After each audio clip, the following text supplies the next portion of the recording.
پرتگال میں حضرت فاطمۃ الزہرا سلام اللہ علیہا کا زندہ معجزہ۔ عیسائی مبلغین سرتوڑ کوشش کے باوجود حضرت زہرا کی کرامت چھپانے میں ناکام۔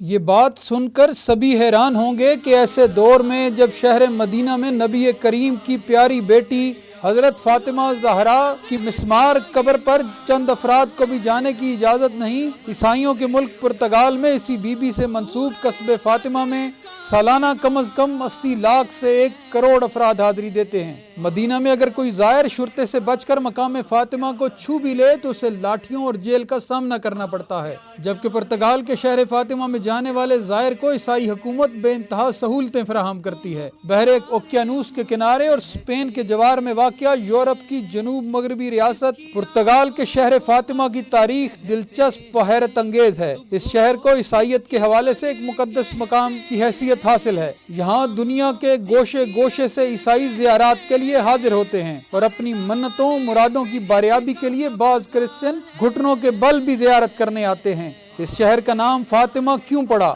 اس حوالے سے مختلف قصے مشہور ہیں، لیکن جس واقعے نے اس قصبے کو عالمگیر شہرت دلائی وہ پہلی جنگ عظیم کے اختتامی دنوں میں چرواہوں کے خاندان سے تعلق رکھنے والے 3 بچوں فرانسسکو، جیکنٹا اور لوسیا کے ساتھ پیش آنے والے عجیب و غریب واقعات تھے۔ ان بچوں کو 13 مئی 1917 کو ایک نورانی خاتون کی زیارت نصیب ہوئی جس کا چہرہ سورج سے زیادہ روشن تھا۔ نورانی لبادے میں ملبوس بی بی کے سر پر جنتی تاج اور ہاتھوں میں تسبیح تھی۔ اس خاتون نے جنگ کے خاتمے کے لیے ان بچوں کو روزانہ تسبیح پڑھنے کی ہدایت کی اور بتایا کہ ہر ماہ اسی تاریخ کو دوبارہ زیارت کروائیں گی۔ وعدے کے عین مطابق 13 جون کو تسبیح والی بی بی نے بچوں کو دوبارہ زیارت کرائی اور انہیں بتایا کہ جیکنٹا اور فرانسسکو بہت جلد مر جائیں گے اور لوسیا کو طویل عمر عطا ہوگی۔ بی بی نے بچوں کو دوزخ اور جنت کے بارے میں آگاہ کیا اور گناہگاروں کی شفاعت کے لیے تسبیح کرنے کو کہا۔ شروع میں تو کسی نے بچوں کی باتوں کا یقین نہیں کیا، لیکن ہر ماہ بچوں کو زیارت کرانے اور مختلف سچی پیشگوئیاں کرنے کے سبب نورانی بی بی کی آمد کی خبریں علاقے میں عام ہونے لگی اور ہزاروں لوگ فاطمہ قصبے کی زیارت کو آنے لگے۔ حتیٰ کہ 13 اگست کو علاقائی ایڈمنسٹریٹر نے بچوں کو گمراہ کن نظریات پھیلانے پر گرفتار بھی کر لیا، لیکن بعد میں چھوڑنے پر مجبور ہو گیا۔ بچوں کے مطابق اس مہینے انہیں بی بی کی زیارت 19 اگست کو ہوئی، جس میں بی بی نے انہیں تسبیح کرنے اور قربانی دینے کا کہا۔ جب بعض لوگوں کے اعتراض بڑھنے لگے تو بچوں نے عوام کو بتایا کہ 13 اکتوبر 1917 کو بی بی عام لوگوں کو بھی اپنا معجزہ دکھائیں گی۔ غرض یہ کہ 13 اکتوبر کو فاطمہ قصبے میں پورے یورپ سے 1 لاکھ کے لگ بھگ لوگ جمع ہو گئے، جن میں اخباری نمائندوں، پادریوں سمیت ہر شعبہ کے لوگ شامل تھے۔ جب 13 اکتوبر کا دن طلوع ہوا تو ہزاروں لوگوں نے دیکھا کہ سیاہ بادلوں نے فاطمہ قصبے کو گھیر لیا اور پورا قصبہ جل تھل ہو گیا۔ پھر اچانک بادلوں کے درمیان میں سے ایک پلیٹ کی مانند سورج برآمد ہوا۔ معمول سے دھیمی چمک کے ساتھ سورج کا عجب انداز تھا، وہ مسلسل گھوم رہا تھا اور اپنے ہالے سے باہر نکل آیا تھا اور اسی طرح جھومتا ہوا زمین کی جانب بڑھنے لگا۔ سورج کی یہ اٹکھیلی کبھی کسی نے نہیں دیکھی تھی۔ وہ زمین کے اس قدر قریب آیا کہ زائرین کے گیلے کپڑوں سمیت جل تھل زمین اچانک خشک ہو گئی اور پھر سورج گھومتا اور زگ زیگ کرتا ہوا دوبارہ بادلوں میں چلا گیا۔ سورج کی یہ عجیب و غریب حرکت 10 منٹ تک جاری رہی۔ یہ واقعہ یورپ کی تاریخ میں سورج کے معجزے کے طور پر جانا جاتا ہے، جسے بلا مبالغہ ہزاروں افراد نے دیکھا اور اخباروں میں بھی چھاپا گیا۔ یہ بچوں کی تسبیح والی بی بی سے چھٹی اور آخری ملاقات تھی۔ اس کہانی کے مرکزی کردار گڈریوں میں سے 2 بچے جیکنٹا اور فرانسسکو تسبیح والی بی بی کی پیشگوئی کے مطابق اور 1919 اور 1920 میں وفات پا گئے۔ لوسیا نے 97 برس کی عمر میں 2002 میں وفات پائی۔ فاطمہ قصبے میں ہونے والے معجزات کو 1930 میں ویٹیکن کے پوپ نے بھی تسلیم کر لیا اور نورانی بی بی کو حضرت مریم قرار دیا گیا اور ان کے مجسمے پورے فاطمہ قصبے ہی نہیں پوری دنیا میں چرچوں میں نصب کر دیے گئے اور یہ قصبہ ایسا مرجع خلائق بنا کہ آج دنیا کی مذہبی زیارات میں نمایاں مقام رکھتا ہے۔ لیکن یہ بات آج تک عیسائی پادریوں اور محققین کو پریشانی میں مبتلا کیے ہوئے ہے کہ اگر وہ نورانی بی بی حضرت مریم تھیں تو انہوں نے اپنے ظہور کا معجزہ دکھانے کے لیے فاطمہ نامی پرتگال کے غیر معروف قصبے کا انتخاب کیوں کیا، جو مسلمانوں کے نبی خاتم الانبیاء حضرت محمد مصطفیٰ کی بیٹی حضرت فاطمہ زہرا سے موسوم ہے۔ اس موضوع پر کئی کتابیں تحریر کی جا چکی ہیں۔ بعض عیسائی مبلغین کو یہ بھی فکر لاحق ہے کہ سورج کے معجزے کے بعد مادر عیسیٰ دنیا بھر کے عیسائیوں میں اپنے نام کے بجائے حضرت فاطمہ زہرا کی نسبت سے آور لیڈی آف فاطمہ کے نام سے جانی جا رہی ہیں۔ والعصر نیوز نے قائد ملت جعفریہ آغا سید حامد علی شاہ موسوی کی ہدایات کی روشنی میں جب اس معاملے پر تحقیق کی تو ایک ایک کر کے سارے راز اور عقدے کھلنے لگے جن کی منزل اسلام کی سچی مبلغہ دختر رسول حضرت فاطمہ الزہرا سلام اللہ علیہا کی ذات گرامی اور ان کے بابا کا لایا ہوا قرآن تھا۔ تاریخ انسانی گواہ ہے کہ جس بی بی کے ساتھ تسبیح یعنی روزری روز ازل سے موسوم ہے وہ حضرت فاطمہ زہرا کے سوا کوئی نہیں۔ عیسائیوں میں تسبیح یعنی روزری کی روایت سینٹ ڈومینک آف فرانس کو ہونے والی بشارت کے بعد 13ویں صدی میں قائم ہوئی اور اس کے بعد 16ویں صدی میں عیسائی ٹیچر اور راہب ایلن ڈیروشے نے اس تسبیح کو بہت اجاگر کیا، جبکہ ہم مسلمانوں کے درمیان یہ تسبیح اور روزری 7ویں صدی عیسوی سے تسبیح فاطمہ کے نام پر پڑھی جا رہی ہے۔ سورج جیسے چمکتے ستارے زمین پر اتارنا حضرت زہرا، ان کے بابا، ان کے شوہر نامدار اور 11 بچوں کا ہی اعزاز ہے۔ اسی لیے علی کو نبی کا وسیع بتانے اور فاطمہ کا کف علی کو قرار دینے کے لیے زہرا ستارہ زمین پر اترا۔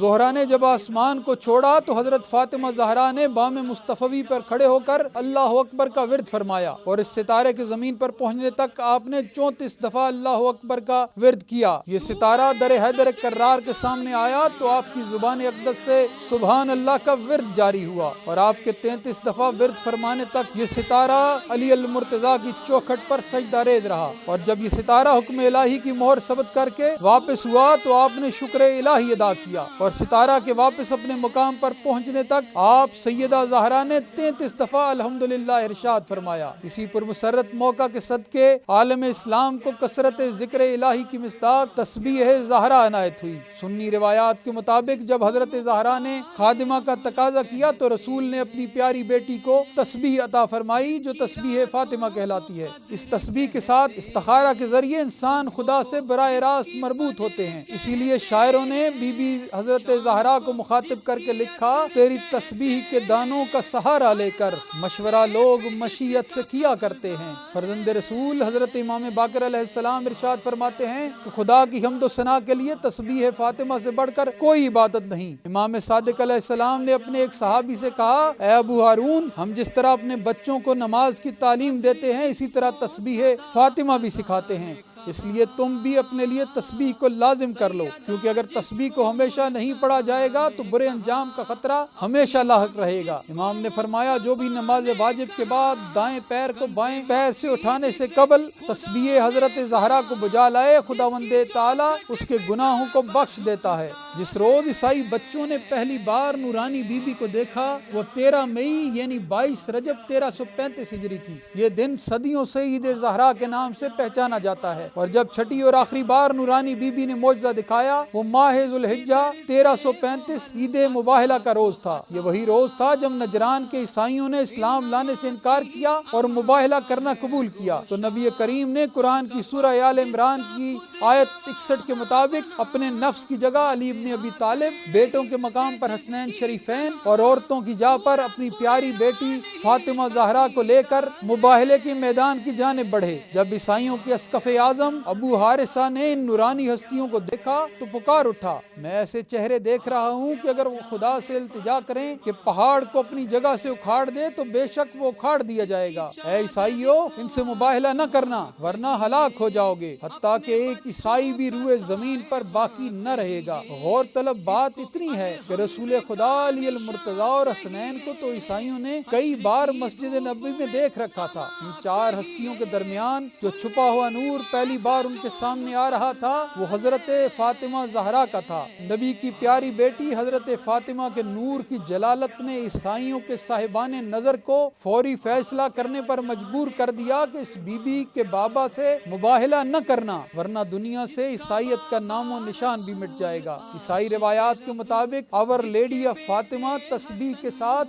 گناہ گاروں کی شفاعت کے لیے متفکر نظر آتی تھی۔ تمام شیعہ سنی روایات میں تاریخ میں جس بی بی کو شفاعت کا انمول حق دیا گیا وہ صرف حضرت فاطمہ زہرا ہیں۔ یہی بات سنی روایات سے بھی ثابت ہے۔ بخشش کا اختیار ہے جن کو بروز حشر، ایک ماں ہے اور ایک ہے نانا حسین کا عیسائی روایات بتاتی ہیں کہ پرتگال میں ظاہر ہونے والی بی بی نے 19 اگست 1917 کے روز دعاؤں کے ساتھ عیسائیوں کو قربانی کا بھی درس دیا، جو سورہ کوثر کی آیت فصلی لربک وانحر کی تفسیر ہے۔ یہ سورہ کوثر تمام شیعہ سنی روایات کے مطابق حضرت زہرا کی شان میں اتری۔ حضرت فاطمہ اپنے نور کی وجہ سے ہی زہرا کہلائیں۔ صادق آل محمد ارشاد فرماتے ہیں کہ خداوند عالم نے حضرت فاطمہ الزہرا کو اپنے نور کی عظمت سے خلق کیا۔